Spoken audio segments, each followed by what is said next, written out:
This podcast is part of the Big Heads Media Podcast Network. Go to bigheadsmedia.com for more great podcasts.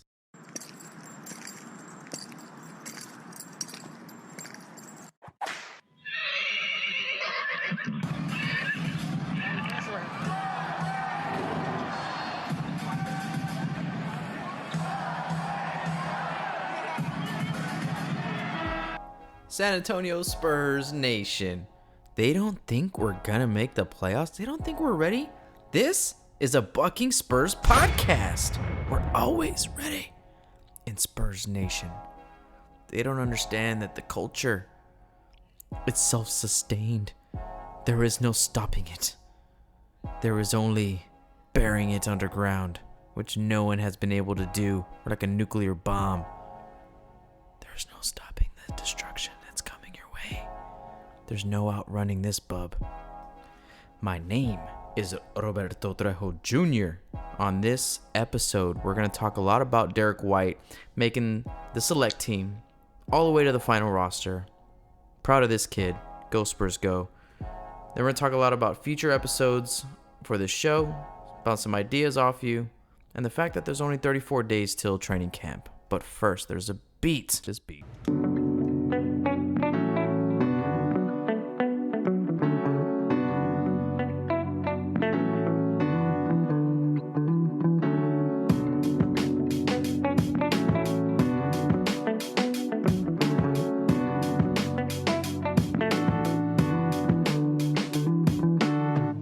I need a little bit more dose of nasty. I'm seeing a little bit of unconfident, a little hesitation. It's not supposed to be easy. Every round gets tougher. Penetrate hard. Good passes. Shoot with confidence. I want some nasty. So Derrick White's doing fantastic, ain't he? He was wearing number 46. His head bounced off the floor. The next time you see him, that 6 bounced off with that number, and he came back wearing the number 4, just like we like Derrick White to be. Trae Young wasn't too happy. Spurs Nation is pretty excited about Derrick White balling out, making the team. Trae Young reportedly came out and said that when Derrick White got moved up, that he was like, man, there's some favoritism going on in this gym, whatever, because Coach Pop is whatever, and he decided to leave. But the report, if I remember correctly, was talking about Trae Young getting an eye infection, but he was a little salty. It seems like he was a little salty towards Derrick White. That's okay. That's okay. You know what? Let me tell you what, Trae Young, you a fantastic player. Trae Young, honestly, one of my favorite rookies to watch. Anyone who said that Atlanta fucked up by trading Luka for you in last year's draft, I've been saying they wrong. I think it's perfect fit. I think Trae Young is really good in Atlanta. Luka Doncic is perfect in Dallas. Just makes sense. But if you want to go play against the best players in the world, in this level competition, Spurs Nation, are y'all watching these games? I know they're all at weird times and stuff. Like, I woke up to see him play Australia at like 4:30 in the morning or 5 in the morning a couple times. You know, in Canada was a little bit later. But have you seen this level of basketball? It's tough. Oh my God, it's like the best. It's like college basketball all over again. You're seeing these defenses that are guarding you so tight and hand checking you and bumping you and they're not calling any fouls. It's not like the NBA where it's like, oh, you swiped at the ball and you accidentally touched his finger, foul. No, guys, if you're not watching FIBA basketball and if you're a basketball fan, you need to go in there and watch these games because it reminds me of high school basketball. I mean, I'm a coach and I'm telling my guys during athletics right now, because high school basketball in Texas starts in October, late October. But I'm telling them, you guys got to watch this game because they're making the same mistakes you do. They're being guarded tough. The help side is there. They're taking away the paint. It's not like the NBA where a player can just get by one defender and there's no help and he gets all the way to the rim, right? And it's just that's not FIBA basketball. You're seeing zone defenses that are pretty tough. You're seeing pressure defense, full court pressure defense, trap defenses, and USA is getting their share of bumps along the way. Kemba Walker looks good. Donovan Mitchell looks good. Tatum looks good. Kuzma, it ended up being reported that Derrick White got his spot after Kuzma had an ankle injury, and that sucks for Kuzma because Kuzma in Australia came out the first time and just was bang, bang, bang. He went like 3 for 4 from the 3-point line, and that fourth shot that he missed was actually from half court. So I like Kuzma. I think Kuzma's, he's a hell of a player. Spurs type guy, right? Underrated, works hard, has a lot of development to do, but if he does it, can be a great player, right? So I'm looking forward to him, whatever. So when he went down, I was a little sad, right? But Derrick White was there, so Derrick White gets to sneak in that roster, and I've been saying it since the beginning. I'm like, guys, I don't understand what everyone was dropping out of Team USA. Everybody was dropping out, saying they want to go work on their game, whatever, blah, blah, blah. And that's fine. But Marcus Smart stuck around. Marcus Smart never left. And he was injured. And we kept him around. And we didn't cut him or whatever. And that made me feel like we had plans for Marcus Smart on this team. And it turns out that we did. That he actually got named one of the captains of Team USA. That's awesome. It's because he's a character guy. Like I said in the last pod, he came out and said it's not in his blood, it's not in his nature to go ahead and walk out of a commitment that he made with Team USA. So you know what? Pop, who's in charge? Pop. Hey, what are we all about? Character. So we're like, you know what? We want to take this guy with us on the road. So Derrick White, right? Let's get into our guy now. D White. White out. Shout out Spurs Wave. White out. So Derrick White came in under the radar. I'm sure Coach Pop and then we're like, hey, do you mind coming in and playing with like these third string guys, the select team, to just give our top 15 guys some run, our top 12 guys some run in the gym during practice? And he was like, yeah, sure. And Derrick White put on a show. Jeff Van Gundy was talking about it, so he overproduced, right? He overshowed from what we were expecting him to do when he came into the gym, which is no surprise to us, right? But the media outlets were like, what? Who? The Derrick White? Okay, all right, whatever. So he makes, now this is what I want to talk about, his slow grind. The slow grind through these games, through these scrimmage games. Okay, so who have we played? We played Spain. We've played Australia twice. We've played Canada. Didn't play against Spain. He didn't play at all against Spain. De'Aaron Fox has taken up a lot of those minutes. It seems like this team that we're going to take to USA wants to play with 3 forwards. It's like you might start off with Kemba Walker and Donovan Mitchell, but for the majority of the game, you're going to see all these different types of lineups that have either Kemba at the point or Donovan Mitchell at the point. And then you'll have 3 forwards out there like Barnes, Tatum, Joe Harris, right? You'll have and then a big Miles Turner or Plumlee. I don't know. So we'll see. So I was like, oh man, dude, if this is the way we're going and there's not really a lot of guard minutes to go around anyways, I was like, oh man, I thought Derrick was gonna had a really good shot at making this team because we all know our guy. I'd take Derrick White over any of those dudes, I mean, yeah, Kemba Walker's an all-star scoring machine, and Donovan Mitchell's a second-year future all-star, in this league, and he's learning a lot. And there was a report that came out today that Pop is pushing Mitchell, get better at defense. And you could tell, dude, Mitchell's all about it. Mitchell is all about that USA on the front of his chest. All right, so Derrick White doesn't play against Spain. The second game the first game against Australia, he comes in to get some scrub minutes here and there. 2 minutes. 2 minutes, he has a steal. Off that same steal, he comes around, drops a dime, gets easy bucket. So he picks up a steal and an assist really quick, right? Positive. Then he comes down, takes a forced 3, misses it, so he goes 0 for 1 from the 3-point line. And that's pretty much all we see of Derrick White. And again, oh my God, I'm stressing out. I'm like, man, okay, so he didn't play against Spain. Fuck.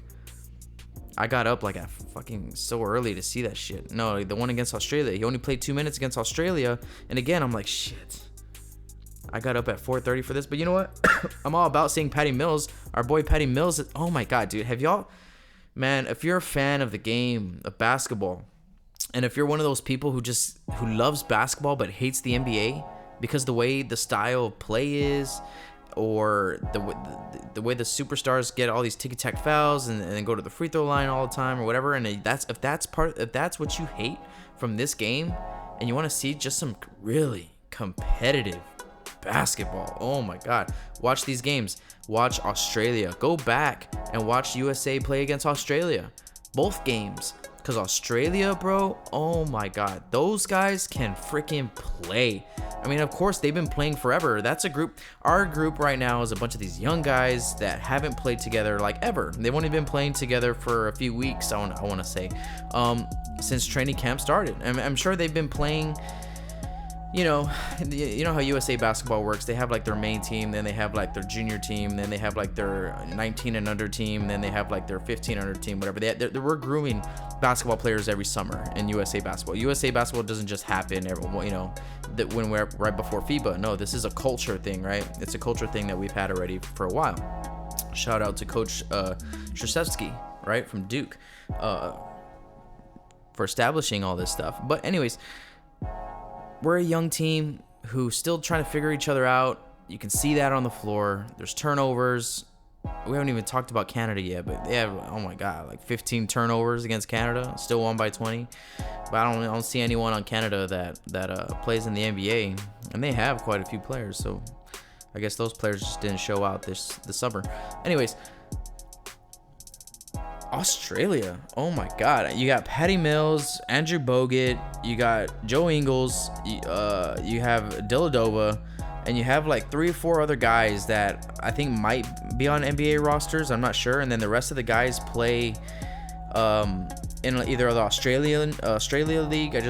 Watching those games, I learned that Australia has a professional basketball league, and it's supposedly one of the best leagues in the world, top 3, top 5, or I don't know, top 10. I don't know what it is. It's supposed to be one of the better ones.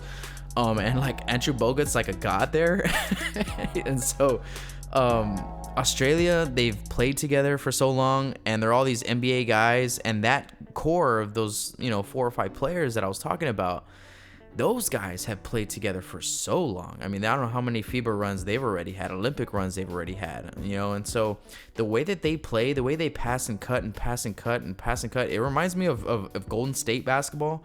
The way that they utilize the handoff, the way they utilize the backdoor, the way that they utilize the give and go.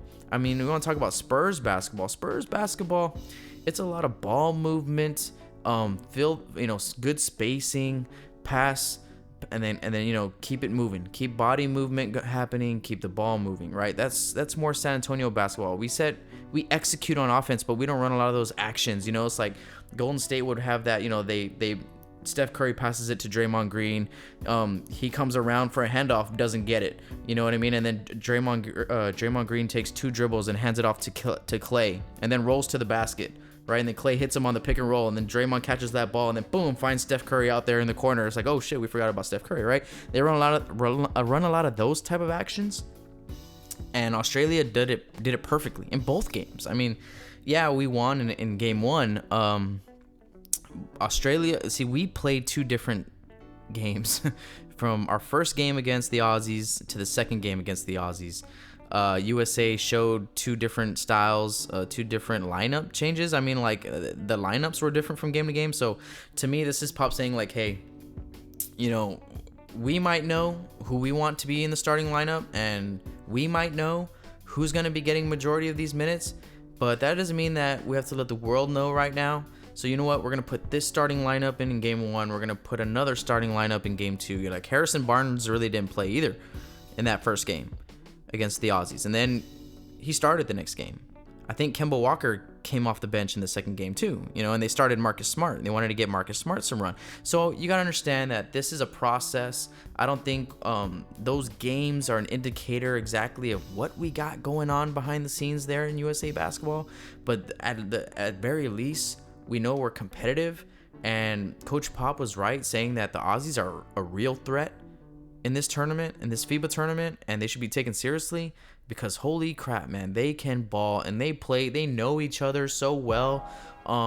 So let's get back to Derrick White. Okay, so we're gonna, I'm going off on tangents, but I know y'all with me. Derrick White played in that first game 2 minutes, and that was it. Okay, in the second game against Australia, he got some more run. It seems like he's coming in at the 4-minute mark of the second quarter. That's kind of when he's gonna be checking in the game. I mean, that's what he did in that game, and I believe that's what he did against Canada. So he's getting that third string point guard treatment, and he's probably only playing around 8 to 10 minutes a game, which is fine. That 8 to 10 minutes is perfect. I'm trying to be unbiased here. I want Derrick to play the whole freaking game, because I want to see our guy out there. But hey, we got Kemba Walker on the team. We got Donovan Mitchell on the team. We're good. We're good. We got Marcus Smart on the team. And as much as in my Spurs way, and the blood that's flowing through my veins wants to say, oh, Derrick White is better than Marcus Smart, bro. At the point, hands down. Oh, he's better than Donovan Mitchell at the point guard position. Whatever. Kemba Walker, yeah, he's good. He's an all-star, but he's been on a shitty team. He hasn't done anything with Charlotte. They've only gone to the playoffs like once, and blah blah blah. I can get into that mode, but that's not what this is about. This isn't about the I. It's about the we. This is about USA. This is about the red, white, and blue. And I'm gonna put all my biases aside. And you know what? I take Kemba. Kemba's great. Play Kemba. Play Marcus Smart. He's a hell of a defender. He makes things happen on both ends of the floor. And Donovan Mitchell is just a stud. That guy is just a stud. Can do it all. Penetrate, shoot.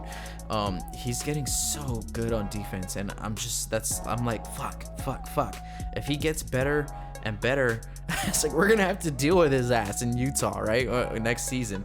And Utah is gonna be tough, and if they weren't already tough, they added a few pieces this year. But you know what? Derrick White comes into game 2, and he gets a little bit more run. And if you guys go to YouTube and go to a Bucking Spurs podcast on YouTube, I posted a little highlight reel on Derrick, and most of the highlights come from Game 2 against the Aussies and the game against Canada, right? Because that's where he got most of his tick.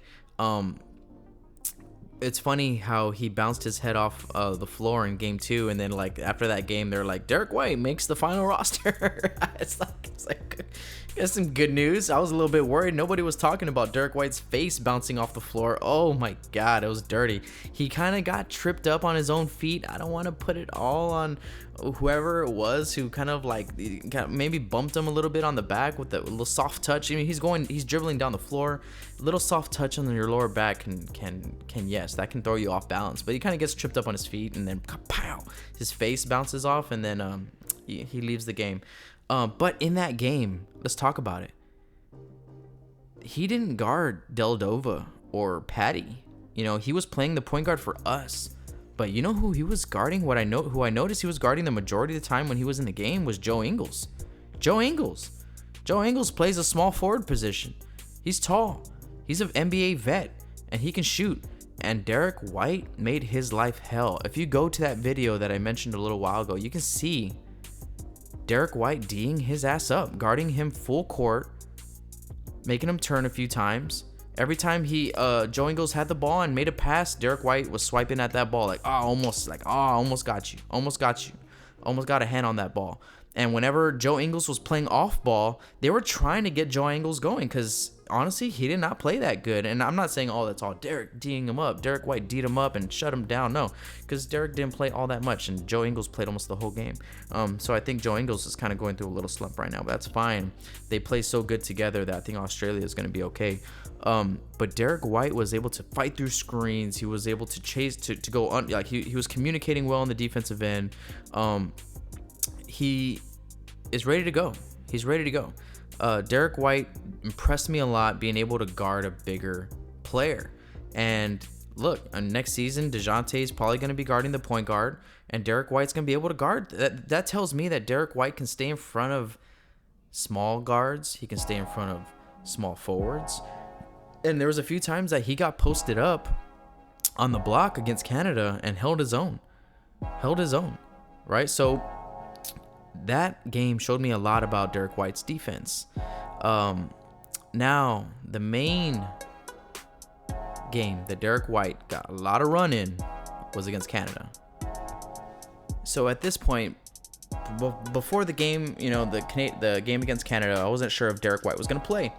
But in the video that I'm talking about that I cut together, it took a little bit of time. I was doing it while I was teaching these young kids about elements and atoms, and that the nucleus is full of protons and neutrons. And I know we're getting all, anyways. While I'm teaching this classroom, I'm editing a video. Don't quote me on that. Don't tell my principal, I'm gonna get in trouble. But because I should be teaching bell to bell. Anyways. Derrick White's tough as nails. That's what's on the video. It's he's tough as nails, because if you see him take that hit, oh my god, it's a nasty hit. And when he comes back against Canada, he's got like a big old swollen eye. He's got a big old bandage on his head. I thought maybe he got concussed, because it took him a while to get off the floor. So I was like, Derrick White's not gonna play, but he's tough as nails. And in that video, you see him take screens. You see him fall on the ground. You see him just be aggressive on the defensive end. So now we're going up against Canada, and I'm like, okay, well, Canada doesn't have all their studs playing. I don't recognize any of these dudes. We should have this down.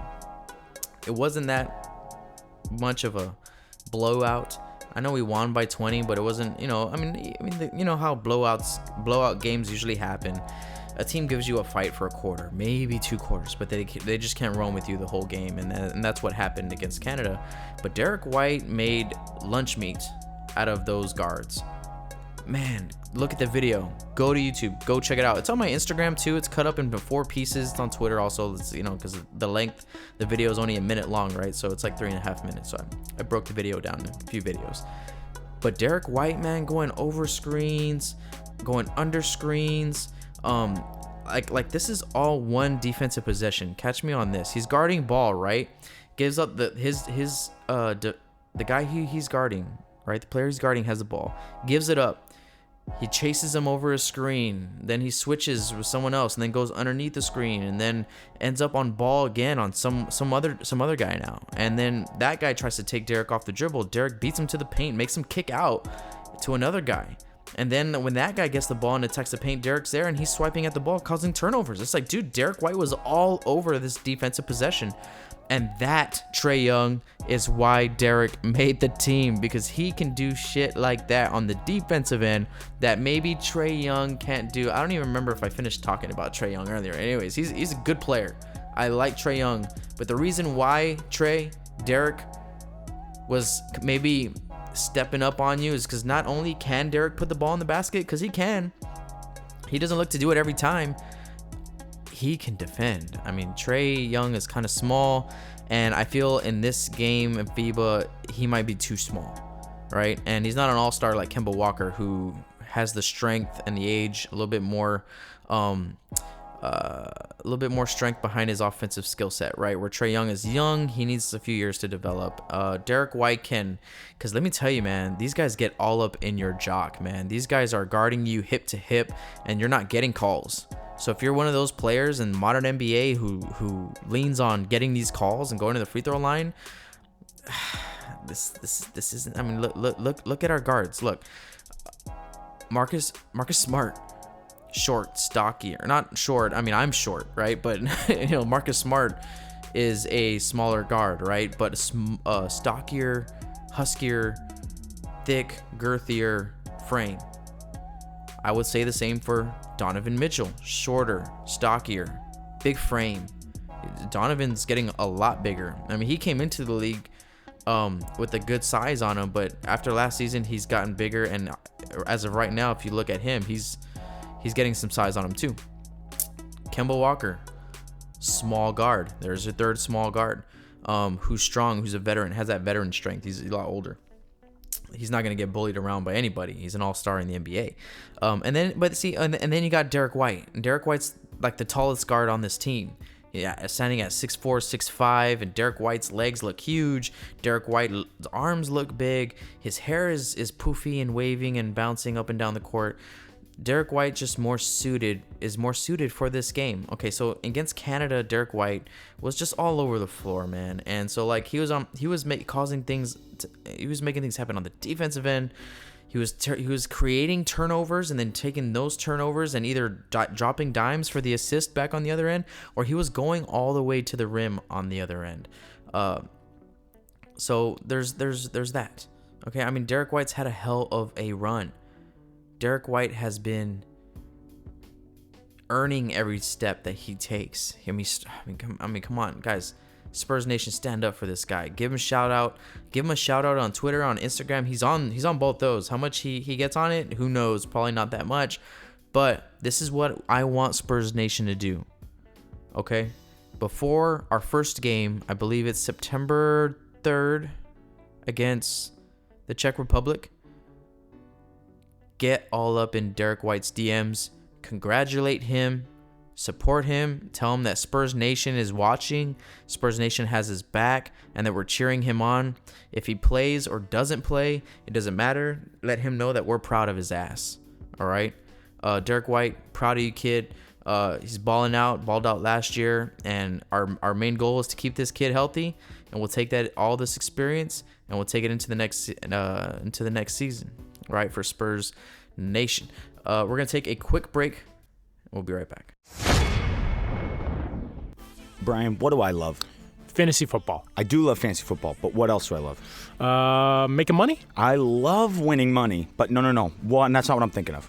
Ooh, I know. Sundays. I love Sundays, and I'm not talking ice cream, ladies and gentlemen.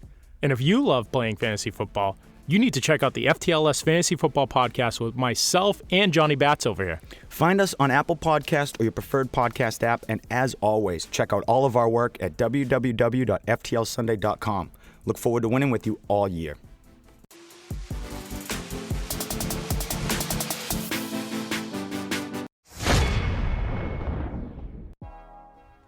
So there's a little bit of news. If you haven't noticed, this pod is a little bit different.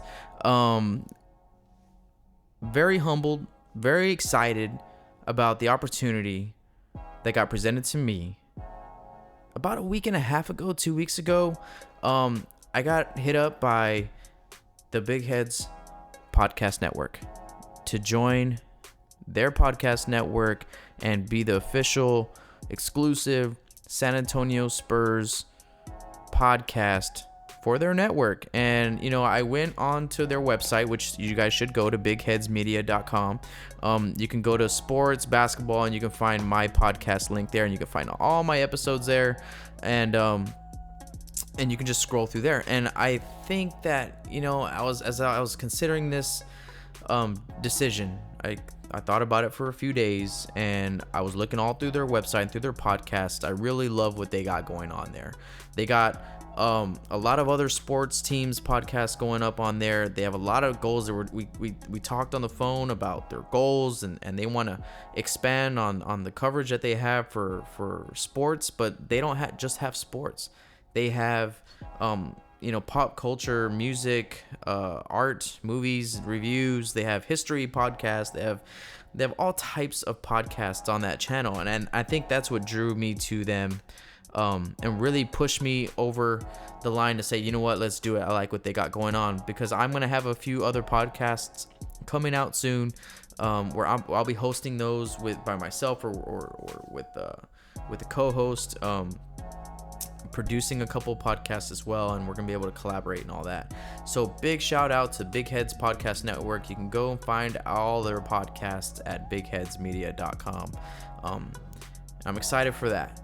All right, Spurs Nation, I appreciate you this year. I've been doing this for about a year now, and it's because of you guys that are listening right now that I even got this opportunity, that I even got noticed. But hey, from the get-go, I told you I did this for Spurs Nation.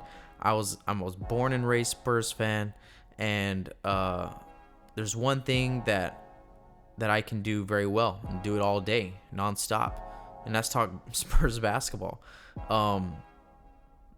We're cut from a different cloth. We hold ourselves up to a higher standard. I know you do too. Spurs Nation does. And Spurs Nation isn't just in Texas. It's all over the world. It's global. So shout out to Spurs Nation all over the place for supporting a Bucking Spurs podcast. Okay, we're gonna take our last break. When we come back, we're gonna talk about who my favorite player is that wore number 34 for the Spurs. There's 34 days till camp. who's the favorite Spur in that jersey, number 34. We're going to talk about it a little bit. We're also going to talk a lot about what's going to be coming in the future for a Bucking Spurs podcast. Some podcast ideas that I'm going to bounce off you guys. Let me know if y'all like them, and I'm really excited to do these. I've been thinking about them a lot. So stay tuned. We're going to talk about all that and more after this break. Hi, everyone. This is Clint. This is Ross. This is Joel, This is Cutter This is Tony. from 3 Beers In. a proud member of Big Heads Media Network. Each episode we review local Austin craft beer and talk about Clove and Bananas. References I don't get. And Academy Award winner Matthew McConaughey. So tune in. crack open a beer. And hang out with us. Find us on bigheadsmedia.com, iTunes, Google Play, Stitcher, TuneIn, Spotify. Or on 3beersinpodcast.com. This is the podcast.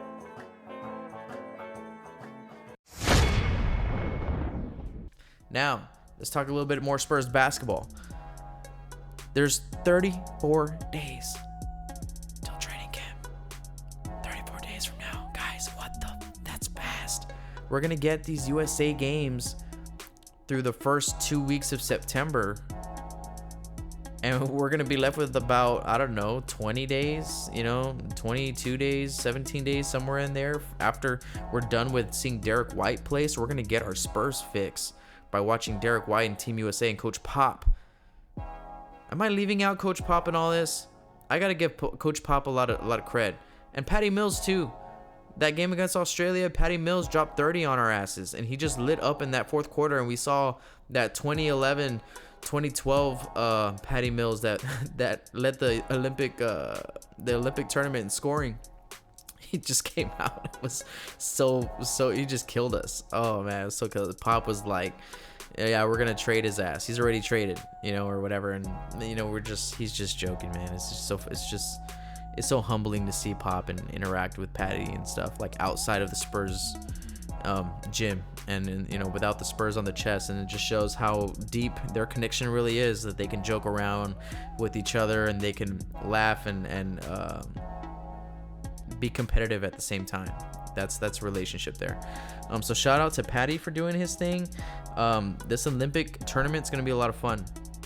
34 days until training camp. Who's my favorite player that ever wore the number 34? This is something we're going to be doing. Check out my Instagram. I'm going to be posting some of my favorite players that wore the number of how many days there are left. So tomorrow, number 33. Check out my Instagram or on my Twitter. I mean, I know there's been a few 33s that have been out there. We'll see which one I pick for tomorrow. But today, let's talk about today. 34 days. There was two that came to mind. Spurs Nation. They're both kind of old, right? No one's worn 34 in a little while. Okay, so it came down to two. There were some honorable mentions like James White. Y'all remember James White? James White was this guy that was like making these highlight videos of like doing a between the legs dunk from the free throw line. He played for us for a little while. He played with us for a little while. He was cool. He was more like for the culture type player. But there's two guys that wore number 34 for Spurs Nation. You know who they are? Take a second. Let me see. Who wore 34 for the Spurs?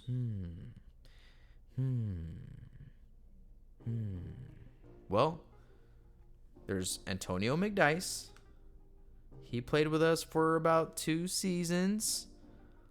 And we caught him at the end of his career, as we do most players. To me, he's the guy.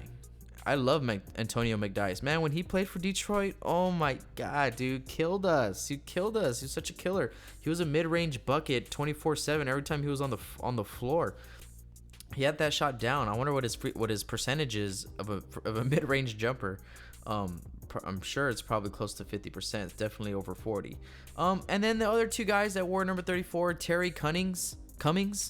Terry Cummings averaged 16.4 points. Played with us for about 4 or 5 seasons. And these are guys that played during the 80s and the mid 90s, right? So that's kind of before my time. Mike Mitchell might be another guy. These are two guys that wore 34 that got buckets. Terry Cummings averaged about 16 a game, and Mike Mitchell averaged 19 a game. And so Mike Mitchell was a little bit also probably like in the 80s and 90s. So that's before my time. So I just want to give those two guys a shout out for Spurs Nation is older than I am, right? So Terry Cummings and Mike Mitchell, shout out. But I'm gonna have to go with Antonio McDyess, 34 days till training camp. Tomorrow, 33 days. Let me just give you a preview. James White. Oh, did I say he wore number 34? Oh, that's my bad. My bad. He wore number 33. James White, our guy that played with us for one season last year, Dante Cunningham. Hey, he came up kind of clutch, right? We ended up needing him when we didn't think we were going to need him, and he stepped up. But the two main ones, 33, I mean, come on. The big croissant, Boris Diaw. And then Antonio Daniels, who still reps the Spurs and is on Fox Sports Southwest. And whenever there's like a Spurs take to be made on the major network, sometimes Antonio Daniels sneaks in there and drops his opinion. So that's cool for Antonio Daniels. I'll announce who my favorite 33 is tomorrow.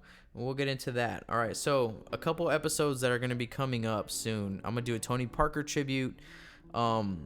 On a upcoming episode, I'm going to do a should the rookies play in Austin or San Antonio if both was not an option. I think that's a question that I have a different opinion on than most people. A lot of people want them to play in Austin, and I think we need to question that on some of these young guys.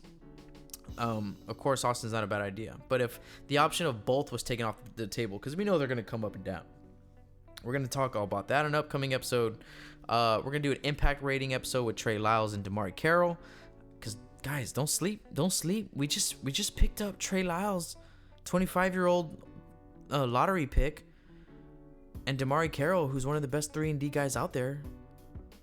We just picked up those two guys, dude. So, like, I know we're all hyped on these rookies. But we have these two guys that are coming into the mix that are Spurs character guys and that are going to play. Right? So we're going to talk a little bit about that on a future episode. I feel like Marco Bellinelli's kind of being left out, hanging out to dry in all this Spurs media. And we're talking a lot about Lonnie Walker and Brent Forbes and all the guards that we have on this roster. And Marco Bellinelli is one of those guards. I feel like he needs to get some love. Because I love Marco, and he is Spurs basketball personified. He cuts moves, passes moves all the time, doesn't stop moving. So if you're a young shooter out there and you're listening, or you have a kid that you want to be a good shooter, don't teach him don't teach him, dude. Listen to me. If you have a kid and you want him to be a great shooter in this game, don't show him Steph Curry highlights. Don't show him that, because he's not. Okay, I'm sorry to tell you this, but there's like a 80% chance, 95% chance that your kid's not going to make it to the NBA. Steph Curry wasn't doing Steph Curry things in Davidson. He was good, and he showed flashes, but he didn't play like that. It's because the game's different. Oh my God, show this kid, show your son or daughter footage of Marco Bellinelli. Catching, moves, sprinting to the spot, always having the hands ready to shoot. Every time he catches the ball and can't pull a shot, he gives it up and moves, or gets it back and moves, pump fake every time. Doesn't do anything fancy. How many times do you see Marco Bellinelli finish at the rim? How many times? Because he knows the skill set, and he's a master at his skill set. So have your kids watch Marco Bellinelli. Or maybe I just won't, I don't know. Well, I don't know. Or don't, and have your kid, on Ball is Life, just in this AAU circuit, just doing all this nonsense. And then I want to do a talking favorite Spurs moments of 2010, 2019. This decade is coming up to an end, and we've had a lot of ups and downs. We've had a lot of memorable moments. I'm gonna break down probably my top 10 moments of the decade. You might be surprised by some of these, and some of them you might not be, but we'll get into that later. Okay, this episode has been a lot of fun. Big shout out to Big Heads Media Podcast Network. You can go to bigheadsmedia.com and find my podcast link and feed there. You can also follow and subscribe on iTunes and Spotify and SoundCloud, iHeartRadio, and Stitcher. Make sure that you're sharing, you're rating. Guys, go down and leave a comment about this episode. What y'all think about this episode? Leave a comment below. Make sure to find us on Instagram, Twitter, and YouTube. I drop a lot of special Spurs content on that stuff. Pictures, videos. I'll cut down some tape, do some film review on some of these guys. I love to break down film. I'm a coach. It's what I do. So I love doing that for Spurs Nation too. There's a lot of things that I see. I feel like, you're not going to catch anywhere else. You're going to catch offensive highlights, for the most part. But if you actually want to see how the Spurs are actually playing and how they're playing on the defensive side of the ball, and I can break all that stuff down, and that's what I do for y'all too on all those channels. So make sure that you subscribe and you go and you find me on Instagram, Twitter, and on YouTube. Mostly on Instagram. I want to do more YouTube stuff for you. My goal this season is to do more YouTube stuff for you guys. And amongst other things, keep your ears low to the ground for other podcasts that I'll be starting soon. Big shout out to Spurs Nation. Big shout out to Derrick White. We're proud of you. Go Team USA. It's going to be a lot of fun over these next few weeks. Spurs Nation, go out and support Derrick. Get at his Twitter handles and his Instagram handles. Just show him a lot of love. All that coming your way and more here at Bucking Spurs Podcast. Go Spurs, go. That's right.